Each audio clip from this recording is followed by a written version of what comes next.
Hi all, welcome back to my YouTube channel. അപ്പോൾ നമ്മൾ ഇന്ന് ഗുരുവായൂരൊക്കെ പോയതിന് ശേഷം തിരിച്ചെൻ്റെ വീട്ടിലേക്ക് മടങ്ങി പോകും. മീനിഷ ആദ്യമായിട്ട് മീൻ കടയിൽ കയറുന്നതിൻ്റെ ഒരു എക്സൈറ്റ്മെൻ്റ് ആണ് ഈ കാണുന്നത്.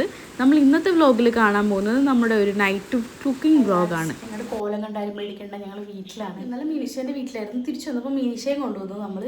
നമ്മളിന്ന് ആക്ച്വലി വീഡിയോയിൽ കാണിക്കാൻ പോകുന്നത് ഫുഡ് ഉണ്ടാക്കുന്ന നെയ്ച്ചോറും ചിക്കൻ കറിയും ഉണ്ട്, പിന്നെ സാധാ ചോറും മീൻകറിയും. എത്ര ക്ലിപ്സ് ഇൻക്ലൂഡ് ചെയ്യാൻ പറ്റും, എന്തൊക്കെ ഉണ്ടാകുമെന്നും പറയാൻ പറ്റത്തില്ല. പറ്റുന്ന എന്തെങ്കിലുമൊക്കെ വീഡിയോയിൽ നമ്മൾ സെറ്റ് ചെയ്യും. അപ്പം നമ്മുടെ ചിക്കൻ കറിക്കുള്ള പരിപാടി സ്റ്റാർട്ട് ചെയ്യാൻ പോകുന്നേ ഉള്ളൂ.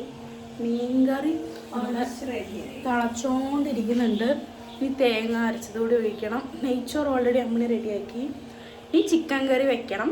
ചിക്കൻ നമ്മളിവിടെ മസാല തേച്ച് വെച്ചിട്ടുണ്ട്. അത് പൊരിച്ചിട്ട് വേണം ഈ ചിക്കൻ കറി ഉണ്ടാക്കാൻ. കുറച്ചൊക്കെ കാണിച്ചു തരാം. ഓൾറെഡി ചിക്കൻ കുറച്ച് മുളക് പൊടി, മഞ്ഞൾപ്പൊടി, ഉപ്പും കൂടി ഇട്ട് മസാല വെച്ച് വെച്ചിരിക്കുന്ന വറക്കാൻ വേണ്ടിയിട്ട് അതവിടെ വെച്ചിട്ടുണ്ട്. ഇനി അത് ജസ്റ്റ് ഒന്ന് ഷാലോ ഫ്രൈ ചെയ്തിട്ട് നമുക്ക് കറി ആക്കാം. മീൻകറി ഹാഫ് റെഡി ആയിട്ടുണ്ട്, ഓൾമോസ്റ്റ് റെഡിയായി. ഇനി ഒന്ന് കുറച്ച് വറ്റിയിട്ട് നമ്മൾ തേങ്ങ അരച്ച് വെക്കാം. പിന്നെ ചിക്കൻ ഫ്രൈ ചെയ്യാനുള്ളൊരു പാത്രം റെഡിയാക്കി വെച്ചിട്ടുണ്ട്. നമ്മുടെ നെയ്ച്ചോറ്, ആവി പറക്കുന്ന നെയ്ച്ചോറ് ഇവിടെ റെഡിയാക്കി വെച്ചിട്ടുണ്ട്. ഓൾമോസ്റ്റ് അല്ല, ഇത് ഫുള്ള് റെഡിയായി. ഇനി നമ്മൾ മൂടി വെച്ചിട്ടുണ്ട്. ചൂടൊന്ന് പോകണം, നമുക്ക് മൂടി തന്നെ വയ്ക്കാം. ഇനി അവിടെ വ്ളോഗിങ് പരിപാടി നടത്തിക്കൊണ്ടിരിക്കുകയാണ്. ഷോർട്സിനുള്ള പരിപാടിയാണെന്നാണ് കണ്ടിട്ട് തോന്നുന്നത്. ആണോ നീ പറയൂ? ഷോർട്സ് തിളയ്ക്കുന്നു, ചിക്കൻ പിടിക്കാൻ പോകും. ചിക്കൻ അവിടെ വറുത്ത് വെച്ചിട്ടുണ്ട്. നമ്മൾ ചിക്കൻ കറിയുടെ മസാല അങ്ങനെ റെഡിയായിക്കൊണ്ടിരിക്കുന്നു.